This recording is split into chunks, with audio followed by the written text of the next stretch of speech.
TV São Carlos.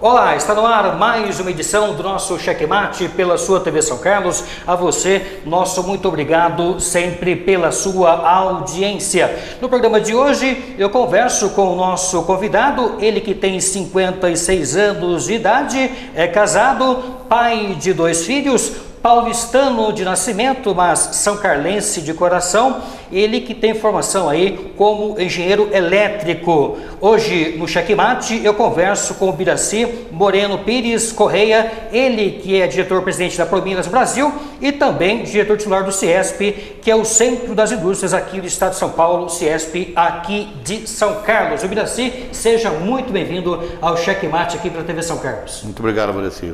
Fico muito honrado com o convite. Muito bom, é uma honra tê-lo conosco e nosso muito obrigado também em receber toda a equipe de produção aqui na sede da Prominas Brasil, aqui de São Carlos. O Biracy, no início aqui da nossa conversa, eu queria que você contasse aos amigos aqui do Checkmate, que nos acompanham pela TV São Carlos, há quanto tempo você está à frente do CIESP aqui de São Carlos? Eu participo do CIESP já há 20 anos e estou à frente dele há 8 anos. Há 8 anos? Há 8 anos. E aqui na Prominas Brasil, como... Na Prominas eu cheguei em São Carlos em 1987, estou como presidente da Prominas desde o ano 2000, mais ou menos. Muito bem. Biracy, você que tem ligações aí com a indústria, é claro, não é novidade para ninguém, a economia brasileira ela vem passando um momento muito delicado. Sim. Eu queria que você contasse aqui aos amigos da TV São Carlos o que o governo brasileiro poderia estar desenvolvendo aí, algum planejamento para fomentar a economia, alavancando o setor da indústria aqui no Brasil. Tá.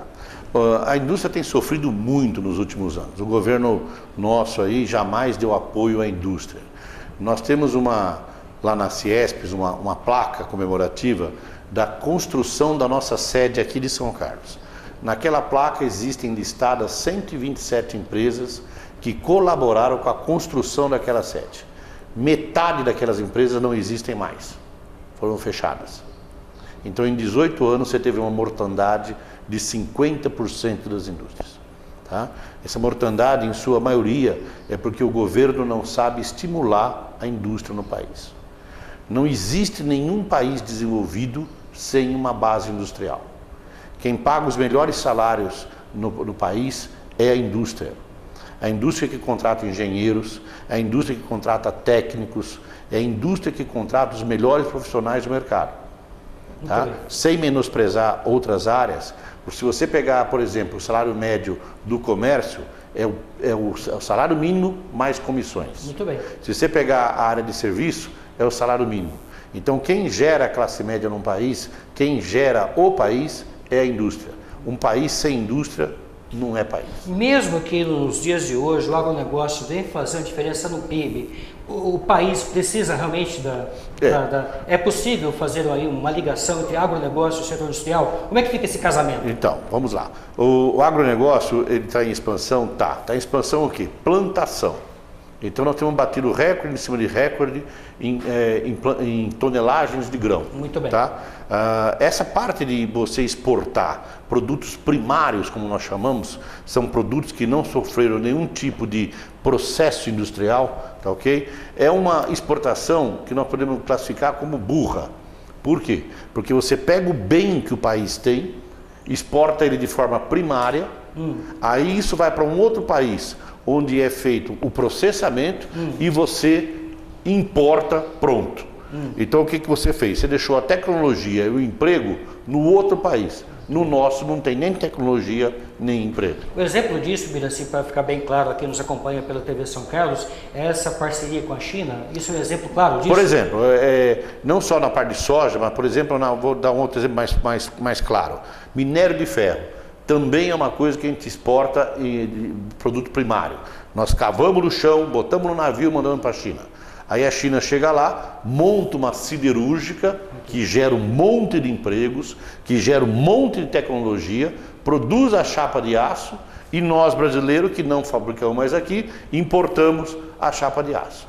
A China não tem minério de ferro.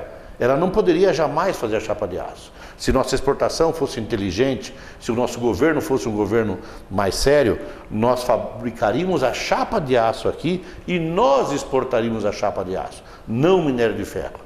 Geraríamos muito mais empregos, geraríamos muito mais tecnologia no nosso país e não no país dos outros. Mas o que acaba emperrando isso é a questão da tributação, talvez o câmbio possa ter algo também que possa influenciar? É um monte de coisa. O câmbio realmente influenciou bastante. O câmbio nos anos passados foi um dos algozes da indústria, onde destruiu boa parte da indústria. Por quê? Porque o governo, para tentar segurar a inflação, segurou o câmbio lá embaixo. Então nós tivemos há pouco tempo o dólar a 1,55. Verdade. Tá, ok? Então o dólar a 1,55 faz o quê? Faz com que o nosso produto, na hora que a gente exporta, fica caro. Então a gente não consegue exportar. Só que o produto lá de fora, na hora que é importado para dentro do país, fica barato.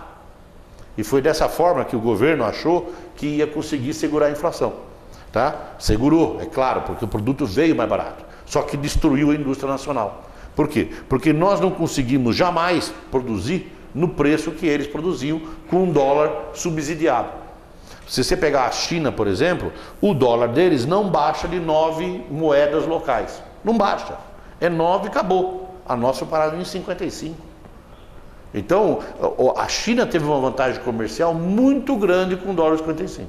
Isso acaba causando uma disparidade. Né? Destruiu a indústria nacional, destruiu. A indústria nacional foi embora. Nós tínhamos cadeias completas na indústria. Tecelagem partia do algodão até a roupa pronta. Tínhamos tudo. Tínhamos máquinas, tínhamos tudo para a indústria de tecelagem. Hoje não tem mais. Hoje existem diversos setores da indústria de tecelagem que só importado, não tem mais no nacional. Bom, daqui a pouquinho eu volto com o nosso convidado. Nós vamos agora aqui no Checkmate com a participação do Lucinei Custódio. Daqui a pouquinho tem muito mais, aguarde. Nós estamos aqui hoje para conscientizar a população que a prefeitura está querendo fazer uma concessão ou privatização do SAAI, e nós entendemos, junto com a população, junto com os trabalhadores, pedimos para que vocês não deixem, que se manifestem, não deixem que essa concessão ou privatização aconteça. Isso serve para enriquecer algumas pessoas só. Ninguém ganha com isso, alguns ficam milionários, eles vão usar o serviço de água da cidade, vão deteriorar, depois devolver para a cidade de São Carlos, todo destruído. Nós vimos que na cidade de Matão, o serviço de água foi feito a concessão, as pessoas tiveram um aumento de 858% na sua tarifa de água. Quem pagava R$ 9,00 passou a pagar R$ 86,00. Então nós do Sindispan, do sindicato, estamos junto com os trabalhadores, levando até vocês, a população, para que não deixem, não aceitem que isso aconteça. Vamos para a rua, vamos conversar com os nossos vereadores, com o prefeito, para pedir e mostrar que nós não somos a favor dessa concessão ou privatização do SAAI. Seguindo aqui com o nosso convidado, hoje entrevistando o Biraci Moreno Pires Correia, ele que é o diretor do CIESP aqui de São Carlos. Biraci, para fechar esse bloco contigo, você citou aí lá atrás, no início da conversa, o comércio, né, que paga o salário, o piso da categoria, e também comissões. A indústria é o setor que mais paga na economia brasileira. No atual cenário da economia, a gente vem tendo aí a falta de estímulo do consumidor, né? E o comércio sofre com isso e, consequentemente, a indústria. Isso tem fundamento? Totalmente. Até no passado, quando nós comentamos que o dólar é barato, o comércio não sofreu muito. Por quê? Porque, embora a indústria não conseguisse produzir, o produto era importado. Muito bem. Então, e o consumidor estava na farra do boi, porque o governo estava liberando dinheiro à vontade para o consumidor, o povo se endividou e aí saiu consumindo tudo. Então, para o comércio, os anos passados não foram anos ruins. Porque houve o comércio ele vive de vender coisas. Não importa se a coisa é produzida no Brasil ou se a coisa é importada, o que ele quer é vender. Então ele conseguiu vender. Na atualidade, o importado ficou caro, a indústria nacional não consegue produzir o que produzia no passado, porque uma boa parte da indústria foi encerrada, tá? E o comércio sumiu. Tá? Por quê? Porque o consumidor ficou com medo de consumir. Hoje o pessoal compra exclusivamente o necessário. Então a recessão que abala a indústria está abalando o comércio e já está começando a abalar os serviços. Então, quem ia jantar fora de casa 3 vezes por semana, vai uma vez só agora. Certo. Então, a parte de serviço começa a sofrer também. Então, a recessão que o país está é muito forte. O governo, para sair dessa recessão, tem que tomar medidas responsáveis, o que eles não fazem. Enquanto eles estão brincando de pega-pega lá em Brasília, ver quem pega quem lá, o país está indo à bancarrota. Nós estamos tendo um problema sério de leis, nós temos um problema sério de que eles estão querendo aumentar impostos. O Brasil já paga 40% de imposto. Nós exportamos imposto, nós somos o único caso no mundo de que exporta imposto. Porque em qualquer país do mundo, quando você vai exportar um produto, você tira todos os impostos da base de preço para exportar o produto. Nós temos tamanha miscelânea de impostos no Brasil que muitos produtos estão dentro do preço, você não consegue tirar. Muito bem. Aí o governo criou um reintegra, que seria uma devolução desses impostos, e a primeira coisa que eles fizeram nessa crise foi cancelar o reintegra. Presidente, daqui a pouquinho eu volto contigo. Nós vamos agora aqui no Checkmate com a fala do vereador Dé Alvim, ele que é do Solidariedade, falando a respeito desse seu pedido de licença do cargo de vereador por um período de até 30 dias. Em seu lugar, assume o suplente, o Ademir de Oliveira, aqui no Checkmate. Olá, amigos do Checkmate, estou muito contente mais uma vez de estar aqui em contato com vocês. Neste momento eu estou desligando da Câmara Municipal por algum período e no meu lugar está vindo o suplente Ademir Martins de Oliveira, um homem que já foi vice-prefeito, foi vereador nessa casa. Eu tenho a certeza que vai dar conta do recado pela tua experiência e pela tua competência e desejar boa sorte ao Ademir e a todos os amigos aqui da Câmara que possa continuar esse brilhante trabalho que nós vemos fazendo até agora.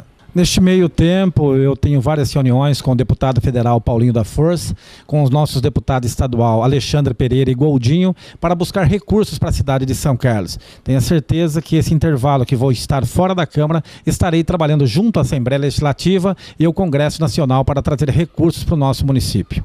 Pois bem, tivemos a fala do Dé Alvim aqui no Checkmate, seguindo aqui em definitivo com o Biraci. Biraci, você estava dizendo aí no bloco anterior dessa questão dos impostos. Essa carga tributária é o grande vilão aí do setor industrial, do comércio, enfim? É o grande vilão do Brasil. Tá? É uma coisa assim violenta. Qualquer coisa que você faz hoje no país, você paga uma carga de impostos enorme. Só pegando um gancho um pouco, desculpa interrompê-lo, a pequena indústria, o pequeno comércio, é que mais sofre com isso? Todo mundo sofre, porque existem algumas sistemáticas de tributação mais simples para a pequena indústria, para o pequeno comércio, tá? Mas isso é a tributação que eles pagam. Então, eles não precisam fazer contabilidade, eles não precisam ter uma grande despesa administrativa para poder fazer o quanto eles têm que pagar. Eles pagam uma porcentagem do faturamento deles e acabou. Então, essa parte de Simples Nacional, microempresa, tem a facilidade no pagamento de impostos. Só que tudo que eles compram vem carregadíssimo de impostos. Tá? Então a carga tributária brasileira hoje é em torno de 40%. Para você ter uma ideia do que é isso em dinheiro, é uma arrecadação anual de 2 trilhões de reais. É muita coisa. Não cabe na maquininha. Se você for botar na maquininha, não cabe. É muito dinheiro. Tá? E esse dinheiro todo é gasto de forma irresponsável. Você não tem assistência médica boa, você não tem segurança boa, você não tem escolas boas. Quer dizer, esse dinheiro enorme vai parar na mão do governo e vira pó. Ou vira conta na Suíça. Muito bem. Tá? A gente tem visto bastante coisa ter aparecido no jornal, que também vira muita conta na Suíça. Quer dizer, essas coisas que no Brasil precisaria acabar, antes que isso acabe com o Brasil. Muito bem. A indústria automobilística vem sentindo também reflexos disso, né? Tanto é que a Anfávia projeta crescimento só para o ano que vem. Sim, a indústria automobilística, ela está ligada diretamente ao comércio. Tá? Quer dizer, ela produz um produto, um bem durável que é vendido para a população. A população, como eu falei no bloco anterior, ela está muito arredia a gastar. Tá? Ela não sabe se ela vai ter emprego amanhã, ela tem o carnê do ano passado para pagar ainda. Então ela tem uma série de coisas que ela está fazendo com que? Não, o que eu tenho de dinheiro eu vou deixar guardadinho porque eu não sei o dia de amanhã. Então como ele faz isso, ele não troca o carro. Se ele não troca o carro, a indústria automobilística não vende. Agora, a indústria automobilística, ela não pode reclamar, por exemplo, de concorrência internacional, dólar baixo, porque a indústria automobilística é a única indústria protegida pelo governo. Muito bem. Tá? Enquanto você, quando vai importar um produto, recolhe em média 10% de importação, é um imposto de importação, 10%, ou seja, o produto nacional é protegido com esses 10%, meu produto teoricamente poderia custar 10% mais caro que eu conseguiria vender no Brasil.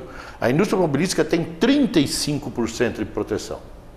E além dessa proteção de 35%, o governo criou outros 35%, que é um imposto de produto industrializado, chamado IPI.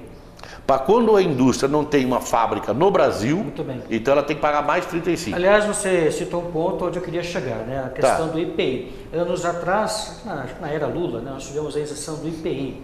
Sim. Tanto para a indústria automobilística, também para a chamada linha branca. Sim. Você acha que isso, de fato, foi um tiro no pé? Qual a sua avaliação? De jeito nenhum. Qualquer dinheiro que fique com a população é muito melhor gasto que na mão do governo. Qualquer dinheiro.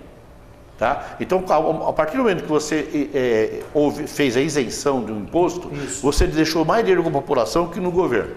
O que o governo precisa tomar vergonha na cara é aprender a gastar o que ele arrecada. Tá? A administrar o que ele quer, diminuir cargos de confiança, melhorar a eficácia da máquina pública. Tá? Quer dizer, uma indústria, se ela não funciona, se ela não dá lucro, simplesmente ela fecha. Então vão fechar o governo também que faz dessa forma. Mas o ponto que eu queria também estar abordando contigo, nessa questão ainda do IPI, da isenção, certo, é um incentivo à indústria e também ao consumo, isso não acabou tendo um efeito contrário agora? Estamos sentindo, de certa forma, o reflexo disso? Não, do que foi plantado lá atrás? Não, a população endividada? Não, a redução do IPI não tem nada a ver com a população endividada. A população endividada, o que aconteceu foi que o governo, quando o mundo passou por um estresse econômico, no ano 2008, 2009, isso, justamente. Tá? O governo achou que a solução do mundo, tá, era dar dinheiro à vontade para todo mundo. Então ele incentivou o consumo. A hora que ele incentivou o consumo dando dinheiro, tá, ele foi endividando a população. Só que ele esqueceu de avisar a população que a população ia ter que devolver esse dinheiro. Claro. Tá? E na hora que ela foi devolver, ela começou a perder emprego, porque começou a recessão. Então, aquele dinheiro livre que o governo soltou não resolveu o problema lá, só empurrou com a barriga o problema. Sim. Uma irresponsabilidade total do ministro da época, que era o Mantega, tá? Que de ministro, de economista, eu acho que não tem nada, porque realmente é muito fraco. Tá? E gerou todo esse problema que está tendo hoje. Esse problema que você se refere, pela leitura que eu estou fazendo do teu raciocínio, talvez você não estou acompanhando o teu raciocínio, esse problema que você se refere, as chamadas pedaladas fiscais, seria? Não, pedalada é outra coisa. Pedalada é que o governo gastou muito mais do que... Uma coisa é o cara gastar o que não tem, outra coisa é ele gastar o do vizinho. O governo gastou o do vizinho. Isso também, tá? se não só programas sociais, os bancos públicos pagaram. Mas não interessa, não interessa. Se você recebe X de salário, você não pode ter 5 empregadas em casa, você não tem. Você tem uma só. Aí o governo foi fazendo o quê? Não, vamos dar dinheiro, Foi dando dinheiro, só que ele esqueceu que tem que ter a receita.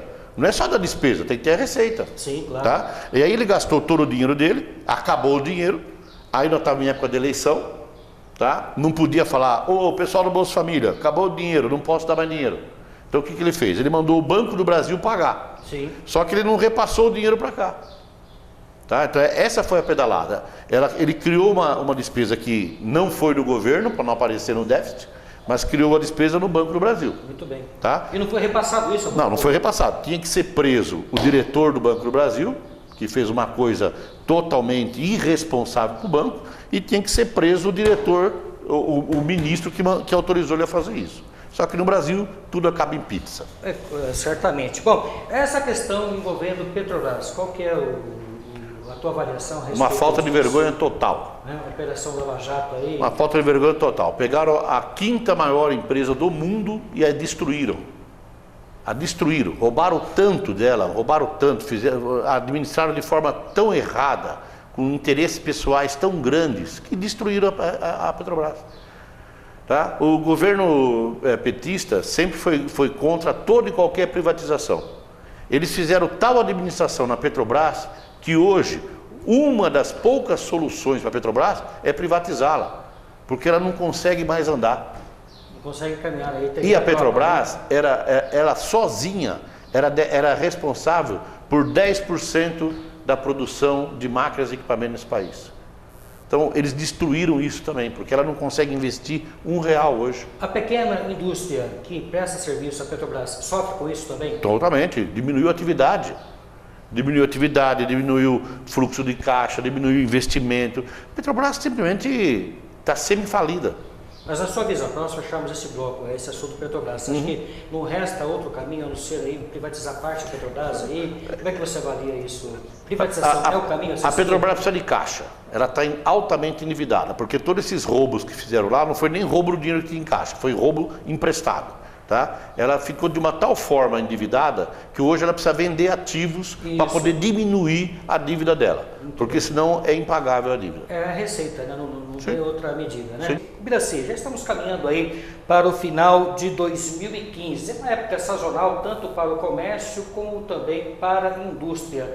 O atual cenário é o que? Animador? Como é que nós podemos avaliar isso daí, Biraci? O cenário é ruim, é muito ruim. Na área industrial, nós continuamos esperando um recrudescimento da nossa recessão. Nós não devemos ter melhora no quadro nos próximos 2, 3 anos. A recessão deve continuar piorando até junho do ano que vem. Em junho deve se estabilizar no fundo do poço e lá ficar por 1, 2 anos. Então nós estamos vendo só melhora na situação para a indústria no ano de 2018 a 2019, mais ou menos. 2018, 2019? Antes disso, a indústria não melhora. 2016 também é um ano para cair no esquecimento? 2016 vai dar PIB negativo também. Só para que você possa ter uma ideia, Biraci e amigos aqui da TV São Carlos, para 2016 a expectativa de inflação é de 6,12%. A meta da taxa Selic esse ano, 2015, é de 14,25%. Já para 2016 é de 12,63%. É algo animador? Não, continua sendo o juro mais caro do mundo. Tá? A taxa Selic, ela regula o valor dos empréstimos no mercado. Perfeito. Tá? A partir do momento que a taxa Selic está acima de 7, 8%, tá ok? Ela encarece o empréstimo para a indústria. Hoje a margem é de 14,25%. Então você vê o quanto a mais está custando para a indústria. Então a indústria tem que pegar um dinheiro caro para tentar gerar um produto, para tentar vender esse produto, para tentar pagar esse empréstimo. Tá? Com taxas de 14%, 15% ou de 12%, 13%, que não muda muita coisa, é impossível para a indústria sobreviver. Então ela simplesmente não vai pegar o dinheiro, ela não vai gerar o produto, ela não vai e vai continuar gerando desemprego. Seja a indústria de grande porte ou pequeno porte? Principalmente a média e pequena empresa, porque a empresa de grande porte, ela tem caixa própria, ela vem caixa de fora, normalmente ela é multinacional, então vem aportes de fora, tudo. Para ser assim convidativo para a indústria, a Selic não podia ser mais que 7, 8%. Muito bem. Não poderia ser. E você acha, Biraci, que realmente na prática resulta em alguma coisa, algo de positivo, quando o cupom do Banco Central aumenta a Selic para tentar barrar o consumo, evitar a inflação? Isso resulta algo de positivo? No momento que existia consumo, tá? A única forma do governo segurar a inflação é ou ele tendo juízo na despesa dele, do governo, tá? Ou aumentando o custo do dinheiro através da taxa Selic. Perfeito. Como o governo nunca teve juízo no gasto do dinheiro, só sobrava o espaço da taxa Selic. Então, quando você aumentava a taxa Selic, você realmente aumentava o custo do dinheiro, aumentava o custo do cartão de crédito, aumentava o custo de tudo, e o pessoal até poderia reduzir um pouco o consumo. E aí você seguraria um pouco a inflação. Essa seria a mentalidade. Hoje, com recessão, a hora que você aumenta a taxa Selic, você complica ainda mais a recessão. Você piora a recessão. E pior, o governo continua sem outra atividade para combater a inflação, além da taxa Selic, porque o governo continua mais irresponsável do que ele já foi nos gastos dele. Muito bem, tanto pegando o gancho aí no teu raciocínio, falando a respeito de inflação, essa coisa toda, os economistas mudaram a expectativa de inflação para esse ano. Antes era 9,70%, alterando o quadro para 9,75%. A economia está totalmente desregulada, ninguém sabe para onde a economia vai, é essa falta de confiança que também gera muito dessa recessão que nós estamos passando. Tá?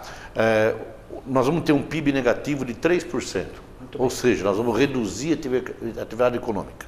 O ano que vem já é PIB negativo também, de 1 a 2%. É a primeira vez desde 1930 que nós temos 2 anos seguidos com recessão. Quer dizer, olha a que ponto nós levamos a economia desse país. A que desgraceira que nós levamos. É igual um caminhão na descida sem freio. Tá? Coisa assim, assim de amador. Nós só tivemos amadores comandando esse país nos últimos anos. Tá? A inflação, ela tende a diminuir. Por quê? Porque você não vai ter consumo. Você vai ter, até o final do ano, você vai ter 2 milhões de pessoas desempregadas. 2 milhões de pessoas desempregadas. O que eles consomem? Nada. Água, arroz, feijão só, que é para sobreviver. Então, se não for haver consumo, tá, o preço cai. Então, a queda da inflação para o ano que vem não tem nada a ver com vamos dizer assim, com atitudes que o governo tomou. Isso é algo tem a ver com a recessão. Com a recessão. E também esses números aqui, por vezes, se retrata mais algo fictício. Ah, né? sim, sem dúvida. Muito bem, seguindo com o nosso checkmate pela TV São Carlos, nós vamos agora à fala do vereador Maurício Ortega, ele que é do PSDB, falando de questões ligadas à educação, especial da Rede Estadual de Ensino aqui em São Carlos. O comentário de hoje é sobre as mudanças que a Secretaria Estadual da Educação está tentando implementar em todo o estado e inclusive aqui na cidade de São Carlos. Essas mudanças, elas querem agrupar as escolas em ciclos, tendo o ensino médio em uma escola separado das escolas de ensino fundamental, ciclo 1 e ciclo 2. Muito bem, nós achamos que essas mudanças devem acontecer, mas devem acontecer de forma paulatina, devem acontecer de formas planejadas, de forma planejada e não da forma que vem sendo feito. Nós estamos mexendo com a vida de mais de 2.000 famílias que terão, a partir de 2016, que se deslocar, que tirar seus filhos das escolas que já estão matriculados para se transferirem para outras escolas. Isso é uma posição, isso é uma postura que vai causar muitos transtornos à população e a essas famílias. Vai ter o caso também de aluno que vai ficar numa escola, o outro vai ter que ir para outra escola, havendo esse transtorno, gerando esse transtorno, mais uma vez, para essas crianças e para essas famílias. Então essa é a posição. Nós queremos que o governo do estado repense, que faça essas mudanças, sim, mas que faça de forma planejada. Isso tem que ser feito ao longo dos anos e não implantado de uma hora para outra, de forma atabalhoada, de forma impensada até, desse jeito. O ano que vem, a partir de 2016, mudou e pronto. Seu filho estuda aqui na escola? Não estuda mais. Estuda em outra escola. Muito bem, tivemos aqui no checkmate a participação do Maurício Ortega, ele que é do PSDB, seguindo aqui com o nosso convidado, o Biraci. Biraci, eu queria que você falasse, para nós fecharmos esse bloco, você vem falando muito aí da questão econômica do país, do mau uso do dinheiro público. Como que você avalia a situação do ministro da Fazenda, o Joaquim Levy? Ele que vem sofrendo uma espécie de isolamento, vem sendo atingido pelo chamado fogo amigo, o Lula pregando aí para que ele seja substituído pelo Henrique Meirelles, a Dilma faz cara feia. Como é que você avalia isso daí, o Biraci? O Levy, pelo currículo dele, é um excelente profissional, ele sabe qual o caminho tem que seguir, só que esse caminho não é o caminho que o governo quer seguir. Tá? O governo quer manter as benemerências que ele criou para a população de uma forma geral, de forma irresponsável, porque não dá para você dar alguma coisa se você não tem de onde tirar. Tá? E o governo quer continuar com isso. O Levy tenta mostrar qual é o caminho e o governo, de uma forma geral, não está querendo fazer o que tem que ser feito. Aí vem as ideias do próprio partido de derrubar o Levy e colocar outro que no passado já ajudou. O passado, no Henrique Meirelles foi o ministro do Lula há alguns anos. Ele foi presidente do Banco Central, né? Foi presidente do Banco Central por alguns anos. É uma pessoa também muito competente, só que ele faz muito jogo dos bancos. Tá? E banco, você sabe que nesse país ganha dinheiro na crise e ganha dinheiro na bonança. O banco nada mais é que uma jota credenciada. Você nunca viu o banco ter prejuízo no país. Não importa o estado É que nem pinga, né? O pessoal bebe para comemorar e bebe para esquecer. É igualzinho. Tá? Então, banco é lucro o tempo todo. E banco realmente tem acabado com o país. Você tem uma concentração de renda enorme. A lucratividade que os bancos têm, na realidade, é dinheiro que era da população, que era da indústria, que não é mais deles, virou do banco.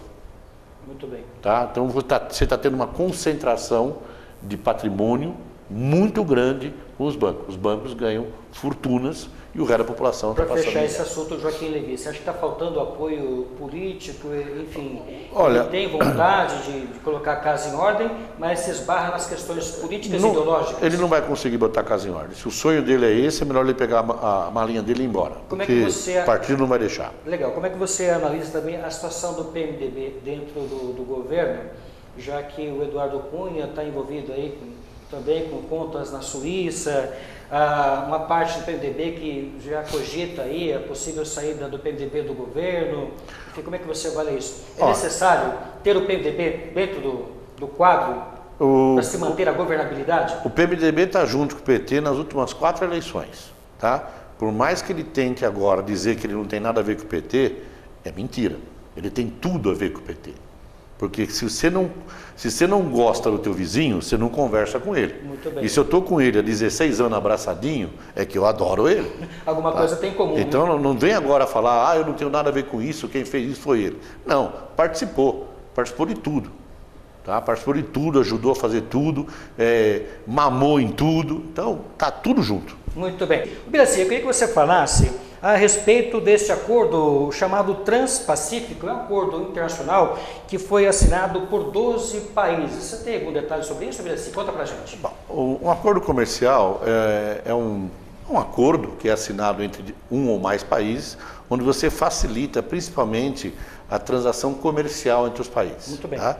Então você retira alguns impostos, você retira algumas barreiras fiscais e alfandegárias que existem, você facilita que o produto fabricado no país A entre no país B. Tá? Isso é a ideia, por exemplo, do nosso Mercosul. Muito bem. O Mercosul ia fazer o comércio Brasil, Argentina, Uruguai, Paraguai ser um comércio mais simplificado. Tá? Algo mais atuante. Bom, exatamente. O que aconteceu? Os Estados Unidos, que é um país gerido por profissionais, tá, ok? Montou esse acordo comercial transpacífico com outros 11 países além dele, tá? Que representam 40% do PIB do mundo. Muito bem. Tá? Então eles criaram uma zona de livre comércio altamente rica e altamente de consumo. Sim. E entre esses países entrou os nossos vizinhos aqui, o Chile e o Peru. Tá? Por que o Brasil não entrou? Porque o Brasil está amarrado num negócio chamado Mercosul, que eu mencionei agora há pouco, que de livre comércio não tem nada, porque tanto o Brasil quanto todos esses países vizinhos estão quebrados. Então, entre países quebrados não se comercializa nada, tá ok? E esse Mercosul impede que você faça novos acordos comerciais sem que todos os países concordem com esses acordos, tá? Enfiaram nesse Mercosul a Venezuela. Goela abaixo, né? Isso... Goela abaixo. E a Venezuela entrou lá para falar não, porque tudo que você tenta fazer, a Venezuela fala não. Então, a minha questão é o que o Brasil está fazendo no Mercosul. Certo. Ele deveria pedir para ir embora, sair do Mercosul e aí fazer acordos comerciais significativos. Ainda falando da Venezuela, desculpe interromper, essa entrada da Venezuela no bloco foi mais uma questão ideológica do que... Totalmente ideológica. Como é que você avalia isso? Totalmente ideológica. Nós não temos comércio nenhum com a Venezuela. A Venezuela não compra quase nada. A Venezuela está quebrada. A Venezuela é o Brasil amanhã, se nós não tomarmos vergonha na cara. Tá? A Venezuela não tem papel higiênico, não tem ovo. Tem nada, nada. Eles quebraram o país com essa ideia de bolivarianismo, né? É uma coisa bolivariana. Bolivariana, exato. Tá? Quebraram o país. A Venezuela, há coisa de 30 anos atrás, era o país mais estável da América do Sul. Um governo errado destruiu o país. E se não tomar vergonha na cara, nós vamos estar do mesmo jeito que eles estão amanhã. Agora, um vizinho nosso aqui, por incrível que pareça, bem tendo números modestos, mas algo significante, é a Colômbia, né? Se comparando com o Brasil. A Colômbia está muito bem, nós temos pouquíssimos acordos comerciais com a Colômbia, e quem está muito bem também, que está começando a melhorar, é o Paraguai. E aí, para te ajudar na pergunta anterior que você fez, uma das coisas que o Paraguai tem é uma política tributária extremamente simples. Tá? As empresas pagam no máximo 8% de imposto, no máximo, e não 40% como é pago no Brasil. Então, muitas empresas brasileiras estão saindo do Brasil e estão indo para o Paraguai. Falando ainda desse acordo transpacífico, né, o fato do Brasil ser apenas banhado pelo Oceano Atlântico faz com que se perca a receita aí, não ter esse acesso direto ao Oceano Pacífico? Não tem nada a ver com o oceano. Tá? Ele chamou de Transpacífico porque, na realidade, todos os países que assinaram o acordo são banhados de uma forma ou de outra pelo Pacífico, tá? Mas poderia envolver quaisquer outros países. O acordo senta na mesa quem quer. Sim. Tá? E o Brasil não quis sentar na mesa com os Estados Unidos. Novamente, provavelmente por idealismo, por ideologias. Muito bem. Tá? Porque lá é o imperialismo, não é imperialismo, eles são um país mais sério desse país. Lá nos Estados Unidos, eles têm grupos estudando como será o país daqui a 100 anos. Já fazendo projeções. E independente do presidente que entrar, ele vai naquela direção que foi projetada. Não, tudo bem, ele é um pouquinho para cá, um pouquinho para lá, mas ele vai naquela direção. No Brasil não, cada governante que entra faz uma loucura que ele quer. O nosso planejamento máximo no Brasil é de 2 anos. 2 anos. E qual o planejamento que o pessoal faz? Como é que eu vou ganhar a próxima eleição? Isso. Ninguém está pensando no Brasil, ninguém está pensando em nada. Só estão pensando na sua eleição. Tá? E aí nós vamos cada vez mais destruindo esse país. E cada vez mais morrendo devagarzinho, definhando. E aí estamos indo para a bancarrota. É mais um projeto eleitoreiro do que plano de governo. Só, não existe plano de governo. Não existe, só existe projeto eleitoreiro. Agora, eu queria que você falasse dessa parceria Brasil e China. Qual foi o resultado positivo, negativo disso? Nenhuma. Até você me corrigiu aqui fora do ar. O A economia chinesa registrou uma alta de 6,9% agora no terceiro trimestre, sendo o pior resultado desde 2009. Sim. Qual a avaliação disso? Não, a China, o mundo está passando por uma pequena recessão. Não é igual a 2008 e 2009, mas ela está passando por uma recessão também. Tá? A nossa recessão está muito mais sensível porque nós não temos nenhuma estrutura para suportar essa queda de comércio que houve no Brasil. Tá? Então, o acordo Brasil-China que você perguntou aí, na verdade é o seguinte, no governo, se não me engano, no primeiro governo do Lula, ele assinou um documento dando à China o título de economia de mercado. Tá? Parece ser nada, mas isso significa o quê? Que você não pode mais reclamar de nada que seja feito errado na China, em termos de produção, para mandar para o Brasil. Então, por exemplo, se na China você tem um trabalho semi-escravo, você poderia reclamar isso na OMC e aí você poderia criar barreiras para o produto chinês chegar no Brasil. Tá? Assinando esse documento de economia de mercado, você não tem mais esse direito de ir na OMC brecar a importação. Então, se eles produzem de forma semi-escravo, ou escravidão total, ou com problemas outros quaisquer, tá? Você não pode brecar mais nada, eles invadem o mercado brasileiro. É uma outra irresponsabilidade que o governo cometeu. Tá? Na época, a moeda de troca é que nós queríamos uma vaga no Conselho de Segurança da ONU. Muito bem. E a China ia apoiar o Brasil para conseguir essa vaga. Troca de favores. Isso. Aí nós fomos lá, assinamos, demos para eles o documento e eles deram uma banana para nós. E nós ficamos com vaga nenhuma em lugar nenhum. Quer dizer, mostra mais uma vez o amadorismo de quem está administrando o país. E o descaso por parte dos chineses, né? Olha, eu estou praticamente aqui chegando na reta final do programa. Eu queria que você falasse rapidamente, fizesse um comentário de 3 pontos. A questão aeroportuária, a questão da energia elétrica no Brasil e também a questão das estradas. Isso dificulta a vida do industrial aqui no país? Os 3 itens é infraestrutura. Justamente. Os 3 itens é infraestrutura. Isso é horrível. É horrível. Até o portão da indústria nós conseguimos produzir de forma eficiente, de forma a termos um preço competitivo. Na hora que o produto sai do nosso portão, nós perdemos a competitividade, por exatamente falta de tudo isso aí. Hoje nós só não estamos tendo apagão no país porque nós estamos com recessão. Porque se nós estivéssemos no ritmo de produção de 2 anos atrás, estava faltando energia no país. A sorte nossa, entre aspas, é a recessão. Essa recessão. Há males que vem para o bem. Sim. Tá ok? Quer dizer, isso mostra mais ou menos o quê? Que o governo não planeja, que o governo não sabe o que está fazendo.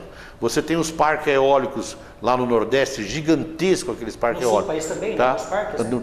Boa parte desses parques já estão gerando energia lá, tá ok? Mas a energia não está vindo, porque o governo esqueceu de fazer a linha de transmissão. Justamente.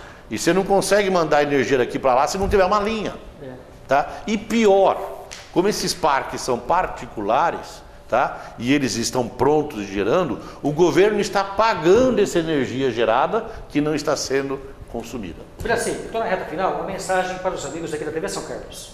Mas é difícil falar, não sei falar assim, só sei fazer pergunta e resposta. Mas o que eu posso dizer é o seguinte: nós estamos passando por uma fase difícil no país, essa fase vai permanecer ainda um bom tempo. Tenham juízo no que gastem, não gastem de forma aleatória, o dinheiro vai ficar curto, o emprego vai ficar raro. Então realmente eu recomendo que todos tenham muito juízo na sua vida particular de hoje em diante. Muita cautela, né? Muita cautela. Braci, E mais um detalhe, posso dizer? Pode. Pelo amor de Deus, aprendam a votar. Obrigado. Braci, obrigado pela entrevista. E obrigado a você também pela sua audiência. Fica aqui o nosso convite. Até semana que vem. Um forte abraço.